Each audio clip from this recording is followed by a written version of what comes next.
Hi ನಮಸ್ತೆ. ನಾನು ನಿಮ್ಮ ಸರಿತಾ ಕುಮಾರ್. ಈ ಚಾನಲ್ ಸಬ್ಸ್ಕ್ರೈಬ್ ಮಾಡಿ, ಸಪೋರ್ಟ್ ಮಾಡಿ, ಲೈಕ್ ಮಾಡಿ, ನಿಮ್ಮ ಅನಿಸಿಕೆಯನ್ನು ಕಮೆಂಟ್ ಮಾಡಿ.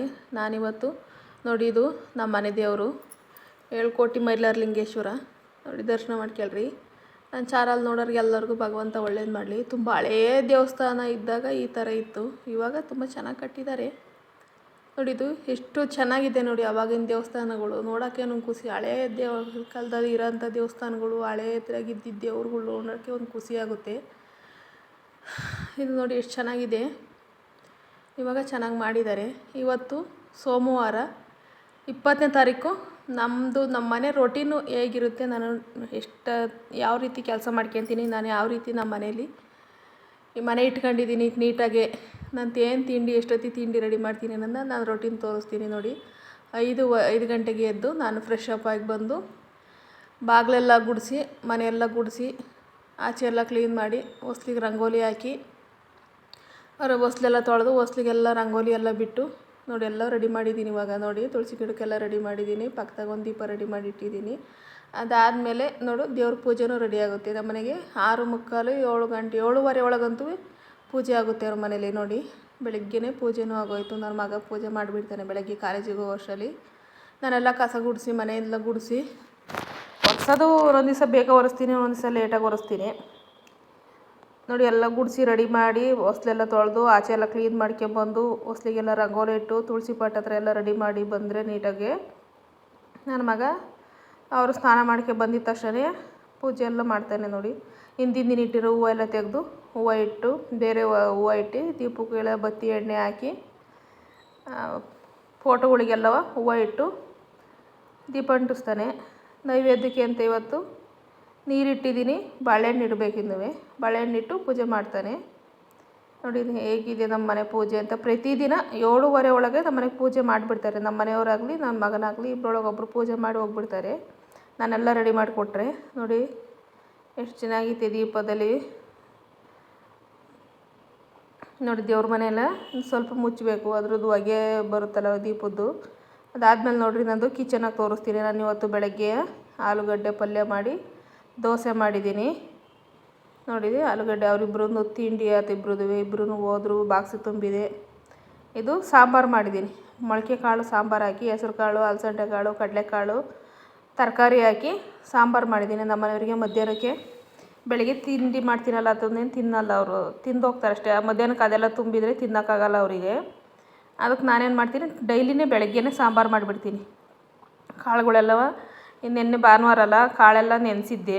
ಬೆಳಗ್ಗೆ ವರ್ಷದಲ್ಲಿ ಮೊಳಕೆ ಬಂದಿದ್ದು, ಅವನ್ನ ಬೆಳಗ್ಗೆ ಎದ್ದಾಗ ಸ್ವಲ್ಪ ಕಾಳು, ಮೊಳಕೆ ಕಾಳುಗಳು ಹಾಕಿ, ಸ್ವಲ್ಪ ತರಕಾರಿ, ಹೀರೆಕಾಯಿ, ನುಗ್ಗೆಕಾಯಿ, ಆಲೂಗಡ್ಡೆ, ಬೀನ್ಸು, ಕ್ಯಾರೆಟ್ ಮಿಕ್ಸ್ ತರಕಾರಿ ಹಾಕಿ, ಮಿಕ್ಸ್ ಕಾಳು ಹಾಕಿ ಹುಳಿ ಸಾಂಬಾರು ಮಾಡಿ, ರೈಸ್ ಮಾಡಿ, ರಾಗಿ ಅಂಬಲಿ ಮಾಡಿ ಅವ್ರಿಗೆ ಮಧ್ಯಾಹ್ನಕ್ಕೆ ಅದನ್ನು ಕಟ್ಟೋದು. ಬೆಳಗ್ಗೆ ತಿಂಡಿಗೆ ಆಲೂಗಡ್ಡೆ ಪಲ್ಯ, ದೋಸೆ ಅದಾಯ್ತು. ನೋಡಿ, ನಾನು ಕಾಳುಗಳೆಲ್ಲ ಮೊಳಕೆ ಕಟ್ಟಿದ್ದೆ. ಅಲಸಂದೆ ಕಾಳು, ಕಡಲೆಕಾಳು, ಹೆಸರು ಕಾಳು, ಹುಳ್ಳಿಕಾಳು ಅಷ್ಟನ್ನೂ ಒಂದೊಂದು ಪಾವನ್ನ ಸಪ್ರೇಟ್ ಮೊಳಕೆ ಕಟ್ತೀನಿ. ಒಂದೊಂದನೇ ಒಂದೊಂದು ದಿವಸ ಬಸ್ಸಾರು ಮಾಡೋದು, ಹುಳಿ ಸಾರು ಮಾಡೋದು ಎಲ್ಲ ಮಾಡ್ತೀನಿ. ನೋಡಿ, ಹಿಂದಿನ ದಿವಸ ನೈಟು ಫುಲ್ಲು ಗ್ಯಾಸ್ ಎಲ್ಲ ನೀಟಾಗಿ ಒರೆಸಿ, ಸಿಂಕಲ್ಲಿ ಪಾತ್ರೆ ತೊಳೆದು ಕಿಚನ್ ಎಲ್ಲ ಕ್ಲೀನ್ ಮಾಡಿ ಮಲ್ಕೊಂಡಿರ್ತೀವಿ. ಬೆಳಗ್ಗೆ ಎದ್ದು ತಿಂಡಿ ಮಾಡ್ಕೊಂಡು ಅಡುಗೆ ಮಾಡ್ಕೊಳ್ಳೋ ಅಷ್ಟರಲ್ಲಿ ಯಾವ ರೀತಿ ಐತೆ ಗ್ಯಾಸ್ ಅನ್ನೋದನ್ನು ನೀವೇ ನೋಡಿ. ಒಂದು ಸತಿ ಗ್ಯಾಸದು ಬ್ಲಾಕ್ ಸ್ಟವ್ ತಗೊಳ್ಳೇಬಾರ್ದಾಗಿತ್ತು ಅನ್ನಿಸ್ತೈತೆ, ಅಷ್ಟು ಗಲೀಜಾಗಿಬಿಡ್ತೈತೆ ಬೇಗನೆ. ನೋಡಿ, ನಾನೆಲ್ಲವ ತರಕಾರಿ ಎಲ್ಲವ ತೊಗೊಬಂದಿದ್ದೀನಿ. ನೆನ್ನೆ ಭಾನುವಾರ ಅಲ್ಲ, ಸ್ವಲ್ಪ ತರಕಾರಿ ತೊಗೊಬಂದಿದ್ದೀನಿ. ನಮ್ಮ ಮನೆ ಹತ್ರನೇ ಸಂತೆ ಆಗುತ್ತೆ, ವಾರವ ತಂದಿರ್ತೀನಿ. ಆದರೆ ನಾನು ಜಾಸ್ತಿ ವಾರದಿಂದ ವಾರಕ್ಕಾಗಂಗೆ ತರಲ್ಲ. ಒಂದು 2 ದಿನ 3 ದಿನಕ್ಕೆ ಆಗಂಗೆ ಸಂತೆಯಲ್ಲಿ ತಗೊಂಡ್ರು ಆಮೇಲೆ ಹಿಂಗೆ ಇರೋರ ಹೊರಗೆ ಹೋದಾಗ ತಗೊಬತ್ತೀನಿ. ನೋಡಿ, ಈರುಳ್ಳಿ, ಬೆಳ್ಳುಳ್ಳಿ, ಸ್ವಲ್ಪ ತರಕಾರಿ, ಕೊತ್ತಂಬರಿ, ಕರಿಬೇವು ಎಲ್ಲ ತಗೊಬಂದಿದ್ದೆ.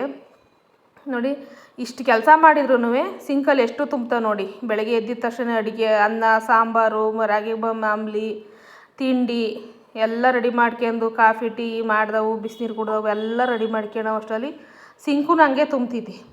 ಬೆಳಗ್ಗೆ ಹಿಂದಿನ ದಿವಸ ನೈಟು ಎಷ್ಟೊತ್ತಾದ್ರೂ ನೀಟಾಗಿ ಸಿಂಕಲ್ಲಿರೋ ಪಾತ್ರೆನೆಲ್ಲ ತೊಳೆದು, ಗ್ಯಾಸ್ ಕಟ್ಟೆನೆಲ್ಲ ಒರೆಸಿ, ಗ್ಯಾಸ್ ಎಲ್ಲ ಬೆಳಗ್ಗೆ ನೀಟಾಗಿ ಒರೆಸಿ, ಕಿಚನ್ ಕಸ ತಳ್ಳಿ ಅದನ್ನು ಬಾಚಿ ಒಂದು ಸೈಡಿಗೆ ತುಂಬಿಟ್ಟು ಒಂದು ಕವರಾಗೆ ಮಲ್ಕೊಂಡಿರ್ತೀನಿ. ಬೆಳಗ್ಗೆ ಎದ್ದಿದ ತಕ್ಷಣ ನಾನು ಫ್ರೆಶ್ ಅಪ್ ಆಗಿ ಬಂದಿದ್ದ ತಕ್ಷಣ ನೀಟಾಗಿ ಕಸನೆಲ್ಲ ತಳ್ಳಿ, ಆಚೆ ಎಲ್ಲ ಕಸ ಎಲ್ಲ ತಳ್ಳಿ ಬಂದು, ಆಮೇಲೆ ಗ್ಯಾಸ್ ಎಲ್ಲ ಒರೆಸಿ, ಗ್ಯಾಸ್ ಕಟ್ಟೆ ಸ್ಲ್ಯಾಬೆಲ್ಲ ಒರೆಸ್ಕೊಂಡು ಗ್ಯಾಸ್ ಮೇಲೆ ಬಿಸಿನೀರಿಟ್ಟು ಕಷಾಯ ಮಾಡ್ಕೊಳಗೆ ಡೈಲಿ ಒಂದೊಂದು ಕಷಾಯ ಕುಡಿತೀವಿ. ಇನ್ನು ಒಂದು ದಿವಸ ಜೀರಿಗೆ ಕಷಾಯ, ಒಂದು ದಿವಸ ಸೋಂಪು ಕಷಾಯ, ಒಂದು ದಿವಸ ಸೋಂಪು ಜೀರಿಗೆ ಎರಡು ಮಿಕ್ಸ್ ಕಷಾಯ, ಒಂದು ದಿವಸ ಮೆಂತ್ಯ ಕಾಳು ಕಷಾಯ, ಒಂದು ದಿವಸ ಧನ್ಯ ಬೀಜದ ಕಷಾಯ, ಒಂದು ದಿವಸ ಬಿಸಿ ನೀರಿಗೆ ಅರಿಶಿನ ಹಾಕ್ಕೊಂಡು ಕುಡಿಯೋದು. ಡೈಲಿ ಒಂದೊಂದು ಕಷಾಯ ಥರ ಮಾಡ್ಕೊಂಡು ಕುಡಿತೀನಿ ನಾನು. ನಮ್ಮ ಮನೆಯವ್ರಿಗೆ ನಮ್ಗೆ ಒಂದು ದಿನ ತಪ್ಪಲ್ಲ. ನಾವು ಕಾಫಿ ಟೀ ಕುಡಿಯೋದಕ್ಕಿಂತ ಫಸ್ಟಿಗೆ ನಾವು ಕಷಾಯ ಕುಡಿದಲೇ ಅವತ್ತಿನ ದಿನವೇ ಸ್ಟಾರ್ಟ್ ಆಗೋಲ್ಲ ನಮಗೆ. ಬೆಳಗ್ಗೆ ಎದ್ದಿದ ತಕ್ಷಣ ಅದೆಲ್ಲ ಕೆಲಸ ಮುಗಿಸ್ಕೆ ಬಂದು ನಾನು ಕಷಾಯ ಕುದಿಯೋಕೆ ಇಟ್ಟು ಒಲೆ ಮೇಲೆ ಗ್ಯಾಸ್ ಮೇಲೆ ನಾನು ಆಮೇಲೆ ಏನು ಮಾಡ್ತೀನಿ, ಬಾಗಿಲು ತೊಳಿಯೋಕೆ ಹೋಗ್ತೀನಿ. ಬಾಗಿಲನ್ನೆಲ್ಲ ತೊಳೆದು ಅದಕ್ಕೆ ಅರಿಶಿನ ಕುಂಕುಮ ಇಟ್ಟು ರಂಗೋಲಿ ಎಲ್ಲ ಇಕ್ಕಿ ರೆಡಿ ಮಾಡಿ ಅದಕ್ಕೆ 2 ಹೂವು ಇಟ್ಟು ತುಳಸಿ ಮುಂದಕ್ಕೆಲ್ಲ ರಂಗೋಲಿ ಹಾಕಿ ಬರೋ ಅಷ್ಟರಲ್ಲಿ ಚೆನ್ನಾಗಿ ಕಷಾಯ ಸ್ಲಿಮ್ಮಲ್ಲೇ ಕುದ್ದಿರ್ತೈತಿ. ಅದು ಬಂದಿದ್ದ ತಕ್ಷಣವೇ ಕಷಾಯ ಲೋಟಕ್ಕೆ ಹಾಕ್ಯಂಡು ಅದಾದಮೇಲೆ ಇನ್ನು ಒಂದೊಂದೇ ಅಡುಗೆಗೆ ತಿಂಡಿಗೆ ರೆಡಿ ಮಾಡ್ಕೊಂಡ್ಬಿಡ್ಬೇಕು. ಒಂದೇ ಉಸಿರಿಗೆ ಆಗುತ್ತೆ. 4 ಸ್ಟವಿನ ಬರ್ನಲ್ಲಿ ಹೊತ್ತಿಗೆ ತುಂಬಾ ಹೆಲ್ಪ್ ಆಗುತ್ತೆ.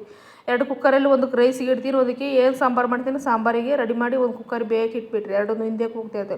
ಮುಂದೆಗಡೆ ಇದ್ರಾಗೆ ತಿಂಡಿಗೆ ಏನು ರೆಡಿ ಮಾಡಬೇಕು, ಅದು ಒಂದು ಕಡೆ ಕಾಫಿ ರಾಗಿ ಗಂಜಿ ಮಾಡೋಕ್ಕೆ ಇನ್ನೊಂದು ಕಡೆ ಬಿಟ್ಬಿಡ್ತೀನಿ. ಬೇಗ ಬೇಗ ಆಗೋದನ್ನು ಮುಂದೆಗಡೆ ಬಿಟ್ಕೊಂಡು ಹಿಂದೆಗಡೆಗೆ ಕುಕ್ಕರ್ ಕೂಗಿ ವಿಶಲ್ ಕೂಗಿ ಅಲ್ಲೇ ಬಿಟ್ಟು ಅಲ್ಲೇ ಏರ್ ಕಮ್ಮಿ ಆಗತ್ತಂತ ಹಿಂದೆ ಬಿಟ್ಬಿಡ್ತೀನಿ.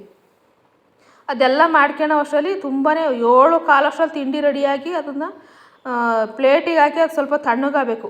ಆ ಥರ ಇದ್ದರೆ ತಿಂತಾರೆ. ಇಲ್ಲಾಂದರೆ ಬಿಸಿ ಬಿಸಿ ಇತ್ತು ಅಂದರೆ ಟೈಮ್ ಆಗುತ್ತೆ ಅಂತ ಹೋಗ್ಬಿಡ್ತಾರೆ. ಅದಕ್ಕೋಸ್ಕರ ನಾನು ಬೇಗನೆ ಎದ್ದು ಬೇಗನೆ ರೆಡಿ ಮಾಡಿಬಿಡ್ತೀನಿ ತಿಂಡಿ ಕೆಲಸನೆಲ್ಲ. ನೋಡಿ, ಗ್ಯಾಸ್ ಹಿಂದಿನ ದಿನ ಎಲ್ಲ ನೀಟಾಗಿ ಒರೆಸ್ಕೊಂಡು ಬೆಳಗ್ಗೆಂದು ರೆಡಿ ಮಾಡಿ ಬೆಳಗ್ಗೆ ಎದ್ದ ಕುಂಕುಮ ಮತ್ತೆ ಒರೆಸಿ ವಿಭೂತಿ ಹಚ್ಚಿ ಒಲೆ ನಮಸ್ಕಾರ ಮಾಡ್ಕೊಂಡು ಅಗ್ದಿ ದೇವತೆ ಬೇಡ್ಕೊಂಡು ಎಲ್ಲ ರೆಡಿ ಮಾಡ್ಕೊಂಡಿರ್ತೀವಿ. ಮತ್ತೆ ತಿಂಡಿ ಮಾಡಿ ಅಡುಗೆ ಮಾಡೋ ಅಷ್ಟರಲ್ಲಿ ಫುಲ್ಲು ಕಿಚನ್ ಸ್ಲ್ಯಾಬು ಸ್ಟವ್ವು ಎಲ್ಲವ ಗಬ್ಬೆದ್ದಿರ್ತಾವಾಗೆ.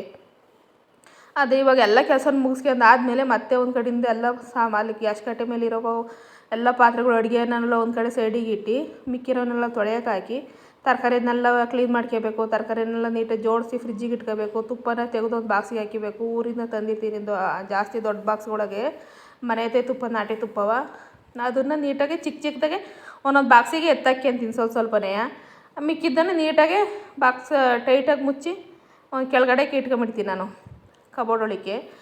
ಎಲ್ಲ ಕೆಲಸನ ಮುಗಿಸಿ ನೀಟಾಗಿ ರೆಡಿಯಾಗಿ ನಾವು ಸ್ನಾನ ಮಾಡಿ ನಾವು ಫ್ರೆಶ್ ಆಫ್ ಆಗಿ ಮತ್ತೆ ಮಿಕ್ಕಿದ ಕೆಲಸ ಮಾಡೋಕ್ಕೆ ತುಂಬಾ ಏನೇ ಇಲ್ಲ ಅಂದರೂ 9 ಗಂಟೆ 9:15 ಆಗೇ ಆಗುತ್ತೆ. ಇಷ್ಟು ಕೆಲಸ ಮುಗಿಸಿ ನಾವು ರೆಡಿಯಾಗೋ ಹೊತ್ತಿಗೆ ಎಷ್ಟು ಮನೇಲಿ ಏನು ಬೆಳಗ್ಗೆ ಎದ್ದಿದ ತಕ್ಷಣ ಗುಡಿಸಿ ಒರೆಸಿ ಬಾಗಿಲು ಕ್ಲೀನ್ ಮಾಡಿ ಬಾಗಿಲಿಗೆ ರಂಗೋಲಿ ಹಾಕಿ ಮನೆ ಮುಂದೆ ರಂಗೋಲಿ ಹಾಕಿ ದೇವ್ರ ಪೂಜೆ ಒಂದು ಆಯ್ತು ಅಂದರೆ ಅವತ್ತಿನ ಕೆಲಸನೇ ಮುಗೀತು ಅಂತಲೇ. ಎಷ್ಟು ಬೇಗ ನಮ್ಮ ಮನೆ ಕೆಲಸ ಮಾಡಿ ಪೂಜೆ ಕೆಲಸ ಮುಗಿಸ್ತೀವಿ ಅಷ್ಟೂ ಒಳ್ಳೆಯದು.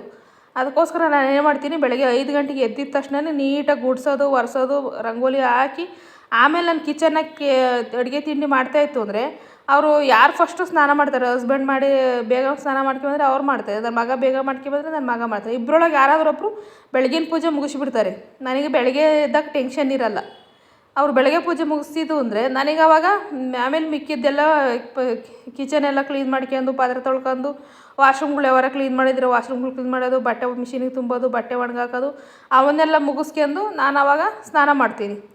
ಅದನ್ನು ಬಿಟ್ಟು ಎಲ್ಲದೂ ನಾವೇ ಮಾಡ್ತೀವಿ ಅಂದರೆ ತುಂಬ ಟೈಮ್ ಆಗಿಬಿಡುತ್ತೈತಿ. ಇವಾಗ ನಾವು ಪೂಜೆಗೆಲ್ಲ ಮನೆ ಕ್ಲೀನ್ ಮಾಡ್ಕೊಂಡು ಪೂಜೆ ಮಾಡೋಕ್ಕೆ ಬಂದು ಅಂದರೆ ತಿಂಡಿ ಅಡುಗೆ ಲೇಟ್ ಆಗುತ್ತೆ ಅವರಿಗೆ. ಅದಕ್ಕೋಸ್ಕರ ನಾವು ಒಂದೊಂದು ಕೆಲಸ ಈ ಥರ ಹಂಚ್ಕೊಂಬಿಟ್ಟಿರ್ತೀವಿ. ನಂದು ಬೆಳಗ್ಗೆ ಎದ್ದಿದ್ದೆ ಕ್ಲೀನ್ ಮಾಡಿ ತಿಂಡಿ ಅಡುಗೆ ಕೆಲಸ ನಂದು, ಅವ್ರವ್ರ ಫ್ರೆಶ್ ಅಪ್ ಆಗಿ ಬಂದು ಪೂಜೆ ಮಾಡಿ ಅವ್ರವ್ರ ಡ್ಯೂಟಿಗೆ ಅವ್ರು ರೆಡಿ ಆಗೋದು. ಕಾಲೇಜಿಗೆ ಹೋಗೋರು ಕಾಲೇಜು, ಡ್ಯೂಟಿಗೆ ಹೋಗೋರು ಡ್ಯೂಟಿಗೆ ರೆಡಿ ಆಗಿಬಿಡ್ತಾರೆ. ಬೆಳಗ್ಗೆಗೆ ಮಧ್ಯಾಹ್ನಕ್ಕೆ ಎರಡಕ್ಕೂ ಇಬ್ಬರಿಗೂ ರೆಡಿ ಮಾಡಬೇಕಲ್ಲ. ಹಂಗಾಗಿ ನನ್ನ ಮಗ ಬೆಳಗ್ಗೆ ದೋಸೆ ನಾನು ಏನು ತಿಂಡಿ ಮಾಡ್ತೀನಿ ಅದನ್ನು ನನ್ನ ಮಗಗೆ ಮಧ್ಯಾಹ್ನಕ್ಕೂ ಕಟ್ತೀನಿ ಬಾಕ್ಸಿಗೆ. ನಮ್ಮ ಮನೆಯವರಿಗೆ ಡೈಲಿ ಮಧ್ಯಾಹ್ನಕ್ಕೆ ಅನ್ನ ಸಾರು ಆಮ್ಲಿ ಮಜ್ಜಿಗೆ ಅವಿಷ್ಟೂ ಇರಬೇಕು. ಅದ್ರ ಜೊತೆಗೆ ನಾನೇನು ಮಾಡ್ತೀನಿ, ಡೈಲಿ ಅವ್ರ ಸೈಡ್ಸಿಗೆ ಅಂತ ಮೂಲಂಗಿ, ಕ್ಯಾರೆಟು, ಸೌತೆಕಾಯಿ 3 ಡೈಲಿ ಹೊರದವ್ರ ಸಿಪ್ಪೆ ಹೊರವ್ರದವ್ರ ಬಾಕ್ಸಿಗೆ ಕಟ್ ಮಾಡಿ ಹಾಕ್ಬಿಡ್ತೀನಿ ಪ್ರತಿದಿನವೂ. ನೀವು ಸಬ್ಸ್ಕ್ರೈಬ್ ಮಾಡ್ಕೊಂಡು ಕಮೆಂಟ್ ಮಾಡಿ, ನಾನೊಂದಿಷ್ಟು ತೋರಿಸ್ತೀನಿ ನಾನು ಯಾವ ರೀತಿ ನಮ್ಮ ಮನೆಯವರಿಗೆ ಮಧ್ಯಾಹ್ನಕ್ಕೆ ಊಟ ಕಟ್ತೀನಿ ಅನ್ನೋದನ್ನು. ನೋಡಿ ನಮ್ಮ ವಿಡಿಯೋ ಹೇಗೆ ಗೊತ್ತೈತೆ ಅಂತ ಲೈಕ್ ಮಾಡಿ, ಶೇರ್ ಮಾಡಿ, ಸಬ್ಸ್ಕ್ರೈಬ್ ಮಾಡ್ಕೊಂಡು ನನಗೆ ಕಮೆಂಟ್ ಮಾಡಿ. ಪ್ಲೀಸ್ ನನ್ನ ಚಾನಲ್ಗೆ ಸಪೋರ್ಟ್ ಮಾಡಿ ಲೈಕ್ ಮಾಡಿ ವಿಡಿಯೋ ಪೂರ್ತಿ ನೋಡಿ. ನನ್ನ ವೀಡಿಯೋದಾಗ ನಿಮಗೆ ಏನು ಅನಿಸುತ್ತೆ ಅನ್ನೋದನ್ನು ನನಗೆ ಕಮೆಂಟ್ ಮಾಡಿ ಹೇಳಿ. ನೋಡಿ ನಂದು ಎಲ್ಲ ಕೆಲಸನೂ ಮುಗಿಸ್ಕೊಂಡು ಇವಾಗ ಎಲ್ಲ ಆಗಿದೆ. ಇವಾಗ ನಂದು ಸ್ಟಿಚಿಂಗ್ ಕೆಲಸ. ನಿಮಗೆ ಯಾವ ರೀತಿ ವೀಡಿಯೋ ಬೇಕು ಅನ್ನೋದನ್ನು ಕಮೆಂಟ್ ಮಾಡಿ, ನಾನು ಆ ರೀತಿ ವೀಡಿಯೋ ಮಾಡ್ಕೊಂಡು ಹೋಗ್ತೀನಿ. ನನಗೆ ಸಪೋರ್ಟ್ ಮಾಡಿ ಪ್ಲೀಸ್. ನನಗೆ ಸಪೋರ್ಟ್ ಮಾಡ್ತೀರಾ ಅಂತ ನಂಬಿದ್ದೀನಿ, ನನಗೆ ಸಪೋರ್ಟ್ ಮಾಡಿ. ನಮ್ಮ ಮನೆ ಹತ್ರವ ಸಂತೆ ಆಗುತ್ತೆ, ನಾನು ಸಂತೆಯಿಂದ ತರಕಾರಿ ತಂದು ಫ್ರೆಶ್ಶಾಗಿ ಇಟ್ಕೊಬಿಡ್ತೀನಿ. ರೈತರು ಡೈರೆಕ್ಟ್ ನಾವು ಈ ಸುತ್ತಮುತ್ತದಾಗೆಲ್ಲ ಬೆಳಿತಾರೆ ಇಲ್ಲೇನೆ ಎಲ್ಲ ತರಕಾರಿಗಳ್ನೆಲ್ಲ. ಅವರು ಸಂತೆಗೆ ತಂದು ಹಾಕ್ಕೊಂಬಿಡ್ತಾರಲ್ಲ, ಸಂತೆ ದಿವಸ ಹೋದಾಗ ತಗೊಬಂದು ಇಟ್ಕೊಬಿಡ್ತೀನಿ ಒಂದು 3 ದಿವಸ 4 ದಿವ್ಸಕ್ಕೆ ಆಗಂಗೆ. ಆಮೇಲೆ ಇನ್ನೊಂದು 2 ದಿನಕ್ಕೆ ಸೊಪ್ಪು ಇಲ್ಲಾಂದ್ರೆ ಸ್ವಲ್ಪ ತರಕಾರಿಗಳು ಹಿಂಗೆ ಆಚೆ ಹೋಗ್ತಾ ತಗೊಬಂದುಬಿಡ್ತೀನಿ. ಸೋರೆಕಾಯಿ, ಬೀನ್ಸು, ಕ್ಯಾರೆಟು, ನೌಕೋಲು, ಮೂಲಂಗಿ ಎಲ್ಲ ತಂದು ಇಟ್ಕೊಂಡ್ಬಿಡ್ತೀನಿ. ನಾನು ಸಂತೆ ದಿವಸನೇ ಎಲ್ಲ ಫ್ರೆಶ್ಶಾಗೇ ಸಿಕ್ಕುತ್ತೆ ನಮಗೆ. ಅದಾದಮೇಲೂ ಮಧ್ಯದ ದಿನಗಳಿಗೂ ತರಕಾರಿನ ಮಾರಕ್ಕೆ ಬರ್ತಾ ಇರ್ತಾರೆ. ಅವರೇ ಬೆಳೆದಿರ್ತಾರಲ್ಲ, ಬೆಳೆದವನ್ನ ಎತ್ಕೊಬಂದುಬಿಡ್ತಾರೆ. ಅವ್ರ ಹತ್ರ ತಗೊಂಡು ಫ್ರೆಶ್ಶಾಗೇ ಯೂಸ್ ಮಾಡ್ತೀನಿ ನಾನು. ನಮ್ಮ ವಿಡಿಯೋ ಹೇಗೆ ಬರ್ತಾಯಿದ್ದು ಲೈಕ್ ಮಾಡಿ ಪ್ಲೀಸ್. ನನ್ನ ವಿಡಿಯೋಗೆ ಸಪೋರ್ಟ್ ಮಾಡ್ಕೊಂಡು ಸಬ್ಸ್ಕ್ರೈಬ್ ಮಾಡ್ಕೊಳ್ರಿ. ಭಗವಂತನ ಆಶೀರ್ವಾದ ಇರಲಿ ಎಲ್ಲರಿಗೂ.